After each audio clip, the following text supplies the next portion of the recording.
అందరికి నమస్తే.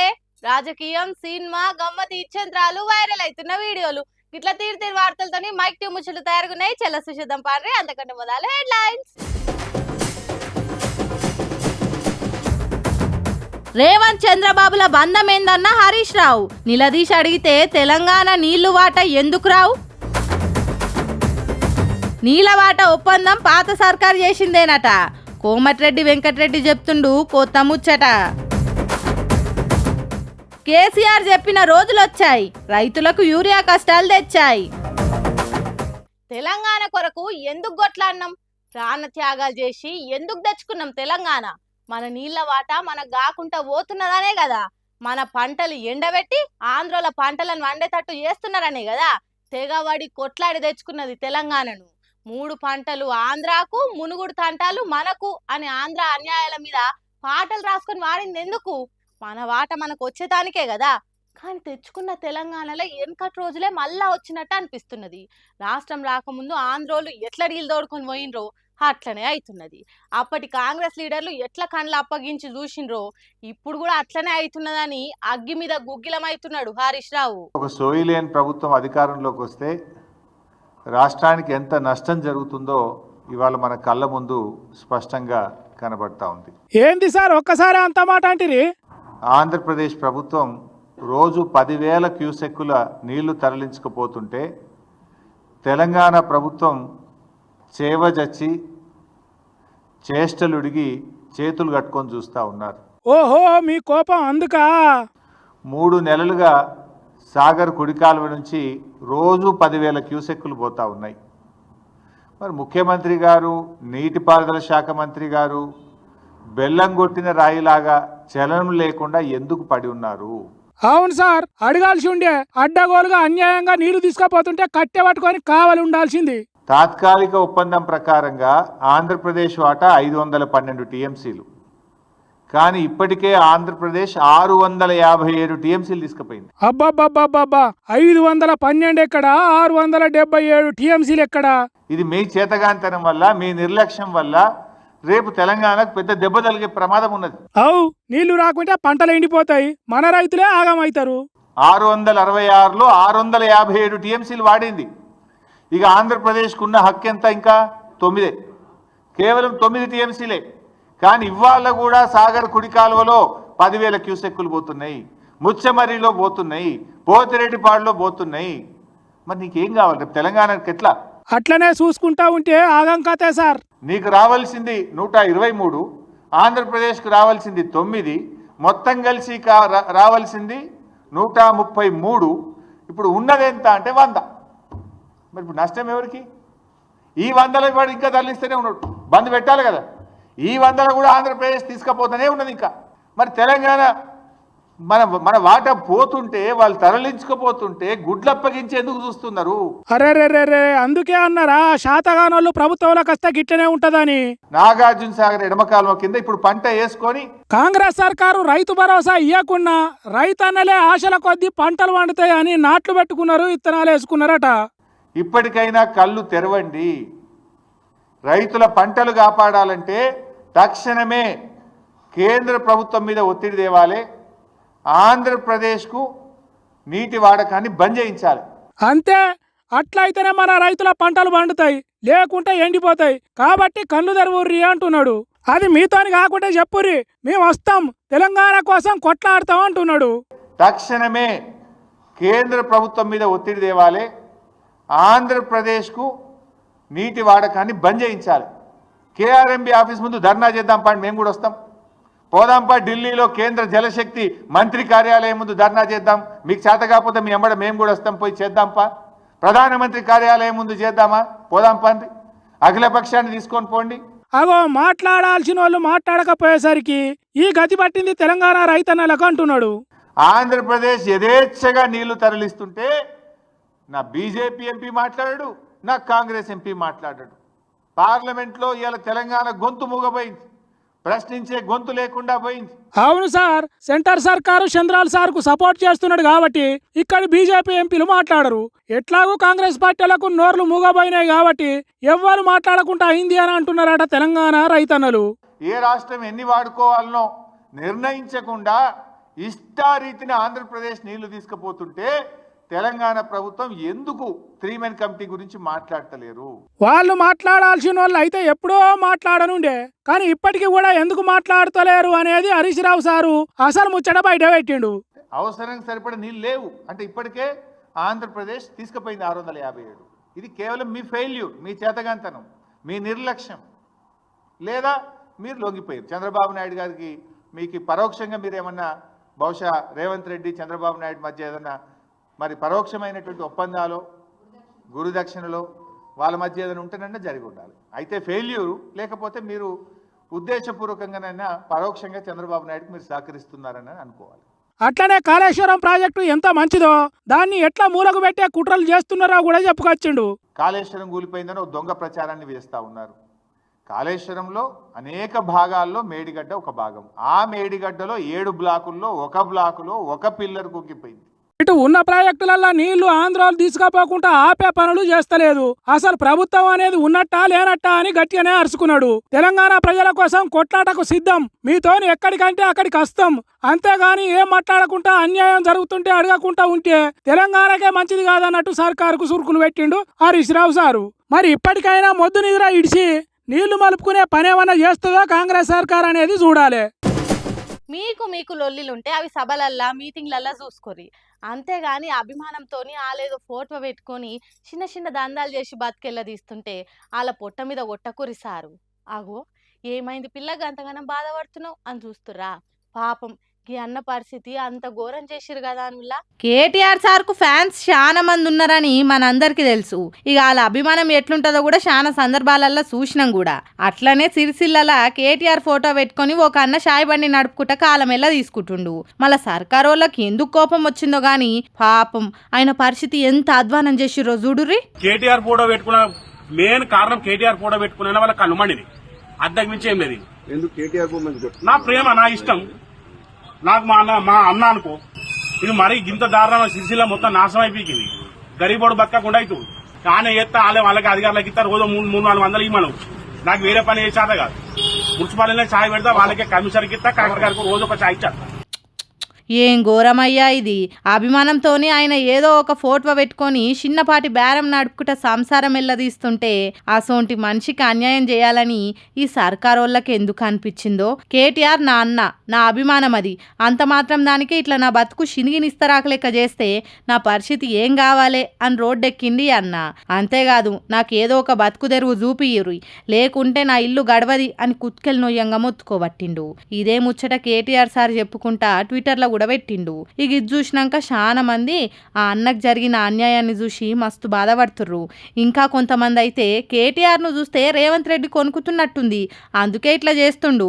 కానీ మీరు అట్లా చేస్తే హీరో కాదు, అట్టిగా మందిల కమిడియన్ అవుతారు, చూసుకోర్రి అని నవ్వుకుంటుర్రు. ఎక్కిరిచ్చేటోళ్ళ ముందే బోర్ల పడ్డట్టు మళ్ళీ సర్కారు ఎందుకు ఇట్లా చేస్తుందో వాళ్ళకే తెలవాలే గాని అట్టిగా మందిలా ఆల పాతారని ఆల చేతులతోనే పలసగా చేసుకుంటుర్రుగా అని మాట్లాడుకుంటుర్రు. పాలిటిక్స్ ను బాగా ఫాలో అయ్యే పెద్ద మనుషులు. అందరికి సుక్కలు చూపించే ట్రాఫిక్ వాళ్ళకే పట్టపగటిలు సుక్కలు చూపించరుగా మన కరెంట్ అన్నలు. మళ్ళా లేకపోతే మాకే ఫైన్ వేస్తారా, చూసుకుందాం మీ పతాపమో మా పతాపమో అని ఎంత పని చేసిరో చూడుర్రి. ఈ ముచ్చట చూస్తే మాత్రం నవ్వి నవ్వి మీ పొట్టలు వలగపోతే నమ్ముర్రి. ఇంట్లోకెళ్ళి బయటికి వెళ్ళిన మనిషి మళ్ళీ ఇంటికి చేరుకునేదాకా నమ్మకం ఉంటలేదు. అందుకే రోడ్ల మీద జాగ్రత్తగా పోవాలి అని చెప్తుంటారు పెద్ద మనుషులు. ఎందుకంటే మనం చక్కగా పోయినా వచ్చేటోడు చక్కగా రాకపోతే మన పానాలకే తిప్పలు కదా. ఇక దానికి తగ్గట్టు ట్రాఫిక్ రూల్స్ కూడా పెట్టిర్రు. కానీ కొందరు మోతేవార్లు మమ్మల్ని ఎవడ్రా ఆపేది అన్నట్టురా ఈయన పోతారు. ఇంట్లో త్రిబుల్ డ్రైవింగ్ అసలే మంచిది కాదని చెప్తుంటారు. అయితే ఇదంతా ఎందుకు చెప్తున్నా అంటారా? ఇగో గీ మోతేవార్లు చేసిన కథ చూడుర్రి.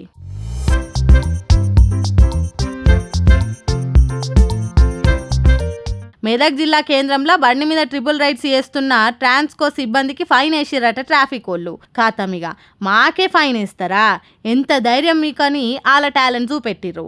ఆ ఏరియాలో మొత్తం ట్రాఫిక్ సిగ్నల్స్ కు కరెంట్ కట్ చేసిర్రు. ఖాతమిగా కరెంట్ లేక నానా తిప్పల పడ్డరు ట్రాఫిక్ వాళ్ళంతా. ఏంది వయ్యా ఇంకెంతసేపు కరెంట్ కోత అని మొత్తుకుంటే ట్రాఫిక్ సిగ్నల్స్ కు మీటర్లు లేవని ఎంబటి అవిటిని పెట్టాలి అని చెప్పిరట. ఇప్పుడు ఈ ఫోటో వైరల్ అవుతుండేసరికి చూసిన వాళ్ళంతా చూసినట్టు షేర్లు కొట్టి నవ్వుకుంటుర్రిగా. కానీ గమ్మతున్నర్లే మనుషులు.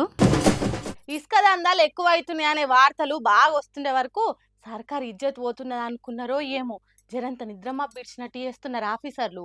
ఇన్ని రోజులు గురకబెట్టి వన్నోళ్ళు పబ్లిక్ పొట్టు తిడుతుండే వరకు కదిలిండ్రు. ఆగో ఆడేన్నో ఇసుక తోడుతున్న వాళ్ళని పట్టుకున్నారట. మళ్ళీ ఏన్నో చూద్దాం పాన్రి.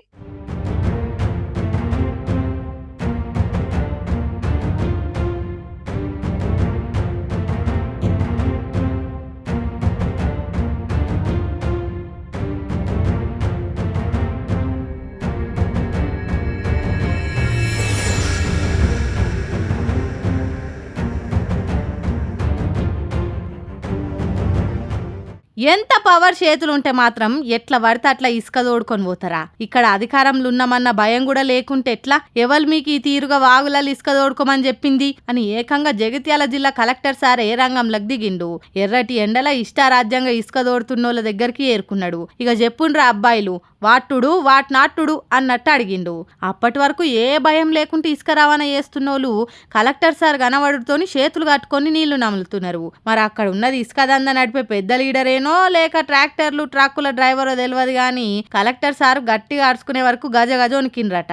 ఇట్లా ఎవ్వరు పడతాలు ఇసుక తోడేతానికి లేదు. సర్కార్ అనేది ఓటున్నది, అధికారులం అనేటోళ్ళం మేమున్నాం. దానికి ఓ పద్ధతి పాడు ఉంటాయి, అవిటిని వాటించాలి. మీరు అవిటిని లెక్క చేయకుండా ఇసుక దందా వేస్తున్నారు కాబట్టి మీ ట్రాక్టర్లు సీజ్ చేస్తున్నాం అని 4 మూసి పడేసిండ్రట. జగిత్యాల జిల్లా ధర్మపురి మండలం దమ్మన్నపేట అరెపల్లి ఊర్లే శివార్లున్న గోదావరి నదిలో ఈ ఇసుక దోపిడీ జరుగుతున్నదట. అందుకే కలెక్టర్ సత్యప్రసాద్ పోలీసులను ఎంబటేసుకొని పోయి ఇసుక తోడుతున్నోళ్ళ మీద కేసులు చేసి బండ్లు సీజ్ చేసిండట. ఇంకోసారి ఇట్లా జరగకుండా ఇసుక మాఫియా మీద ఉక్కు పాదం మోపుతాం, అక్రమంగా రవాణా చేస్తున్నోళ్లను సక్రమంగా చేయాల్సినవి చేస్తామన్నట్టు చెప్పిండట. అధికారం ఉన్నదానో లేకుంటే అండదండలున్నాయనో ఇసుక తోడేందుకు నదిలో దిగితే గట్టి చర్యలే ఉంటాయి అన్నాడట. పెద్దోళ్ళు దందాలు చేసుకునే తందుకు కాదు ఇసుకున్నది, పేదలకు అందుబాటులో ఉండేతానికి అని వార్నింగ్లు ఇచ్చిండట. అంతటా ఇసొంటి ఆఫీసర్లుంటే బాగుండు కదా. సీఎం రేవంత్ రెడ్డి సొంత నియోజకవర్గంలో ఇంతకంటే ఎక్కువ జరుగుతున్నది ఇసుక దందా. మరి దాన్ని ఎవరు కంట్రోల్ చేస్తారో ఎట్లా పాడైతుందో పోన్రి అని మాట్లాడుకుంటున్నారట అక్కడి జనాలు. ఏ లీడర్ అయినా ఏ పార్టీ అయినా ఒకళ్ళని ఒకళ్ళు తిట్టుకునేదాకా వాళ్ళకి మనసుకే పట్టది, తిట్ల దండకం చేసుకునేదాకా పొద్దే గడవదాయి. అట్లనే హరీష్ రావు సార్ అన్న మాటలకు కోమటిరెడ్డి సార్కు కోపం వచ్చినట్టున్నది. ఇగో ఎట్లా కౌంటర్ ఇస్తుండో చూడరాదురి. సాగర్ నీళ్లు ఆంధ్రాకు పోతున్నా సర్కార్ మొద్దు నిద్ర పోతున్నదని హరీష్ రావు సార్ అనే వరకు మంత్రి కోమటిరెడ్డి వెంకటరెడ్డికి కోపం వచ్చినట్టుంది. మైకు ముందటికి వచ్చిండు, అదే ముచ్చట మాట్లాడుకుంటా. 15వ తారీఖు వాళ్ళు జీతాలు ఇచ్చేది పెన్షనర్స్కు ఎంప్లాయీస్ మేము 1వ తారీఖే శాలరీస్ ఇస్తున్నాం.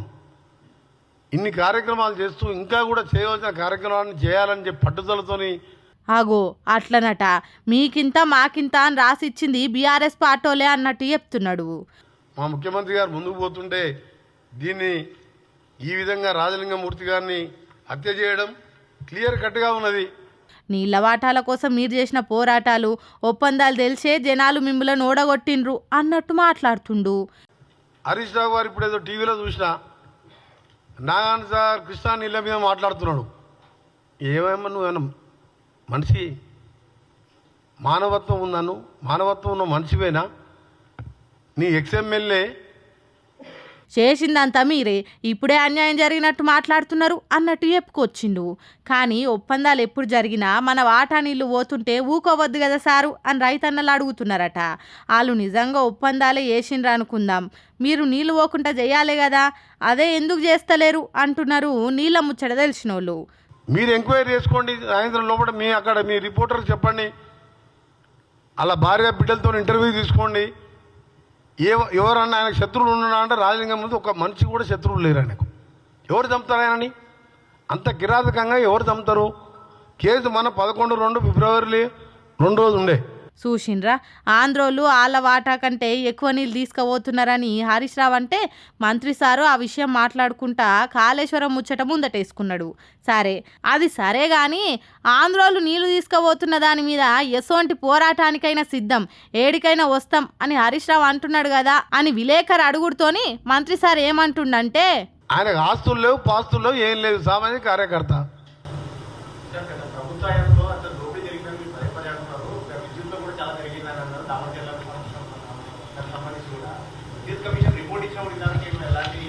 ఇప్పుడు మనం రాజలింగమూర్తి దారుణ హత్యకు మీద మాట్లాడుతున్నాము.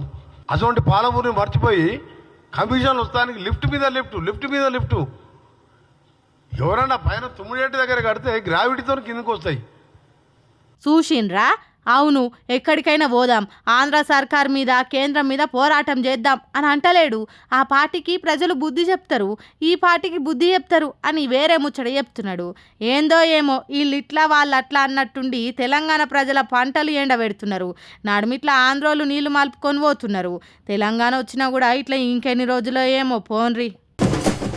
ఏ గడియన మాజీ సీఎం కేసీఆర్ అన్నాడో గాని యూరియా కోసం కష్టాలు వస్తాయని సార్ అన్న మాటలు నిజమైతున్నాయిగా. ఇప్పుడు ఏ పంచాంగం చూసి అన్నాడో గాని రైతులు ఇప్పుడు నిజంగానే యూరియా కోసం నానా తిప్పల పడుతుర్రు. అసలు సర్కారు ఏ తవ్వల పోతుందో గాని రైతన్నలకు ఏం గోసలివి పాపం. వాళ్ళ బాధనైతే చూడ ఘోరం ఉందంటే నమ్ముర్రి.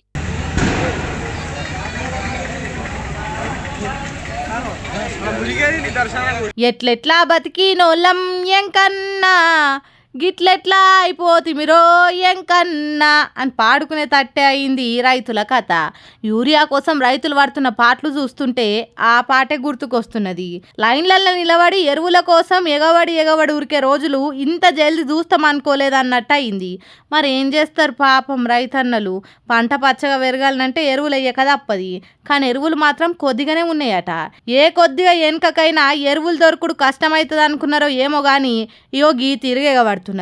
అందుకే పోలీసులు వచ్చి కాపలుండి ఎరువులు ఇవ్వాల్సిన పరిస్థితి దాపురించింది తెలంగాణలో అని అంటుర్రట లైన్లో నిలబడ్డ రైతన్నలు. మహబూబాబాద్ జిల్లా నరసింహపేట మండల సెంటర్లున్న యూరియా ఇచ్చే PACS ఆఫీస్లో జరుగుతున్న యూరియా లొల్లిది. ఇంతసేపు లైన్లు ఉన్న రైతులకు సరిపోని ఎరువులు ఇస్తున్నారా అంటే అది లేదు.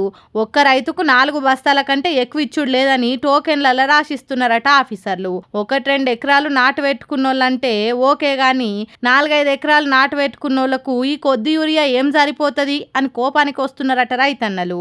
ఎప్పుడంటే అప్పుడు ఎంత అంటే అంత యూరియా తీసుకునే కాలం నుంచి ఇట్లా తిప్పల పడే కాలానికి వచ్చితిమి కదరా దేవుడా అని మాట్లాడుకుంటున్నారట. ఈ పరిస్థితి చూసిన రైతన్నలంతా ఆ కాడికి కేసీఆర్ చెప్పిండు, మళ్ళా చెప్పులు పాస్బుక్లు లైన్లో పెట్టే కాలం కావాలనా, ఎరువుల కోసం తిప్పల పడే కాలం రావాలనా, ఒకసారి ఆలోచించుకొని ఓటేయుండ్రి అని మంచిగా చెప్పిండు. అయినా మనం ఇనలేదు అని మాట్లాడుకుంటున్నారట. ఈడ ఒక్క కాడనే కాదు చాలా దిక్కులలో ఇసొంటి పరిస్థితే ఉన్నదట యూరియా కోసం పడే కష్టము. మరి సర్కారు ఏం చేస్తున్నదో, ఎందుకు రైతులు ఇంత కష్టపడుతుంటే కళ్ళు తెరుస్తలేదో అని కోపానికి వస్తున్నారట. ఇది చూసినా చదువుకున్న పెద్ద మనుషులు. సుశిరానిలా నేను పట్టుకొచ్చిన ముచ్చట్లు ఎట్లున్నాయో ఇంకిన్ని ముచ్చట్లతో మళ్ళా కలుద్దాం. అప్పటిదాకా చూస్తూనే ఉండరు మైక్ టీవీ ముచ్చట్లు.